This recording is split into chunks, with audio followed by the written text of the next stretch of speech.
26টা block আছে, সেই 26টা ব্লকের বীরভূম জেলা জুড়ে 320টা অন্তত বাল্যবিবাহ কিন্তু অলরেডি আমরা খাতায় কলমে পেয়েছি।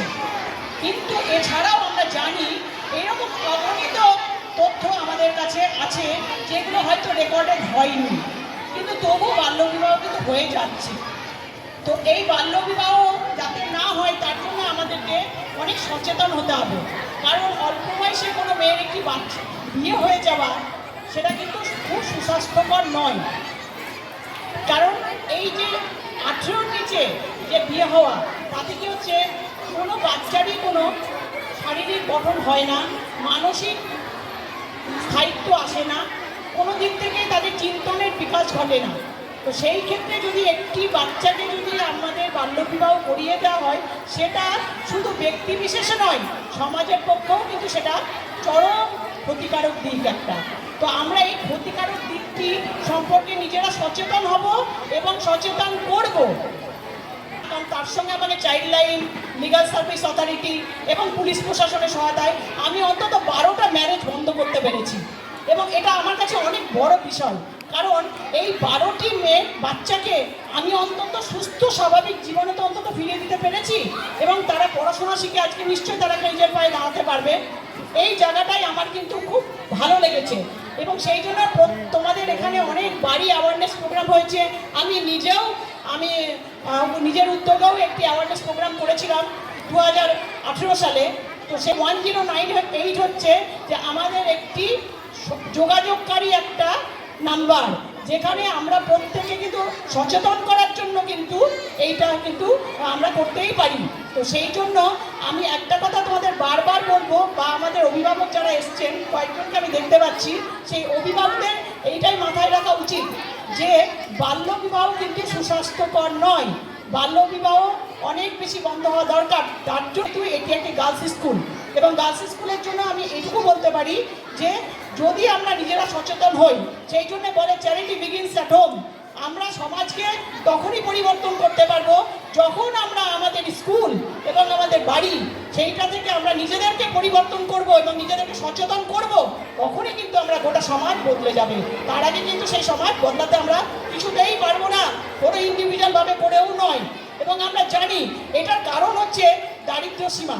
একটা পার্সেন্টেজে আমরা দেখেছি যে অন্তত যাদের বিয়ে হচ্ছে তাদের ম্যাক্সিমামটাই আমি সার্ভে করেও দেখেছি 95% কিন্তু তারা দারিদ্র্য সীমার মধ্যে থাকছে। তার জন্যই কিন্তু বাবা মারা একটা ইনসিকিউর ফিল করছে এবং তারা চাইছে যাতে বিয়েটা তাড়াতাড়ি অন্তত হয়ে যাক। সেই জন্যই আজকে এই কর্মসূচিটা কিন্তু আমরা সকলেই গ্রহণ করেছি, সরকার থেকেও করা হয়েছে, এবং তোমরা প্রত্যেকেই এই ব্যাপারে সচেতন হবে, এবং আমরা তার জন্য অনেক বেশি সকলকে আবার ধন্যবাদ জানিয়ে আমি আমার কথা শেষ করলাম। বাল্যবিবাহ করব না, বাল্যবিবাহ দেব না, বাল্যবিবাহ সইব না। বীরভূমের মাটি থেকে আমরা বাল্যবিবাহ রদ করবই।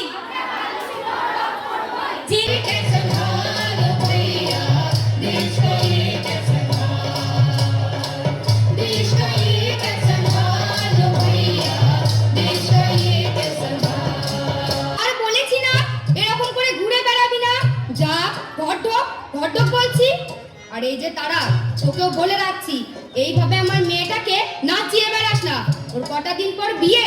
বিয়ে? কি বলছো গো কাকিমা? আমরা তো সবে ক্লাস 9-এ উঠলাম, পড়াশোনা করব, খেলাধুলো করব।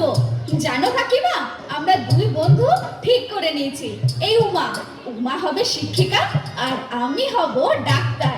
বুঝি তো, সব বুঝতে পারি। তুই আর তোর স্কুলের সন্ধি মাস্টার আমার মেয়ের মাস্টার ওকে খেয়েছিস। খবরদার খবরদার মিশবি না আমার সঙ্গে। বাপরে বাপরে, মেয়েটার বিয়ে দিতে পারলে বা শান্তি, হিংসে জ্বলছে গো, সব জ্বলছে। না, আমরা কন্যাশ্রী ক্লাব থেকে ঠিক করেছি 18 বছরের নিচে কোনো মেয়েকে বিয়ের নামে জীবনটাকে নষ্ট করতে কোনো মতেই দেব না।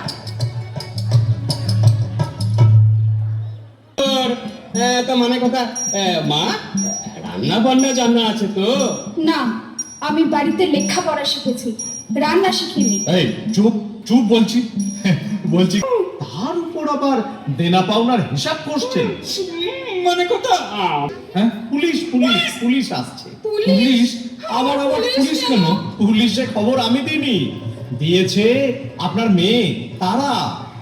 হ্যাঁ, তারা খুব বুদ্ধিমতী, ওই ফোন করেছিল 1098 এই চাইল্ড লাইন নম্বরে। সন্দীপ মাস্টার, আমার খুব ভুল হয়ে গেছে। হ্যাঁ, দেখুন দেখুন, আপনাদের আরো আশ্বস্ত করছি এই বলে যে মেয়ে বিবাহযোগ্যা হলে, অর্থাৎ 18 বছর হলে রূপশ্রী প্রকল্পে বিয়ের জন্য এককালীন 25,000 টাকা পাওয়া যায়। তা হলেও আপনারা কেন এত ছটফট করেন? আমি ডাক্তার, সেদিন যদি প্রতিবাদটুকু না করতে পারতাম তাহলে আমার পরিণতিও হতো উমার মতো। সন্তান হয়েছে বলে কি তাদের 18 বছর আগে বিয়ে দিয়ে দিতে হবে? এটা কি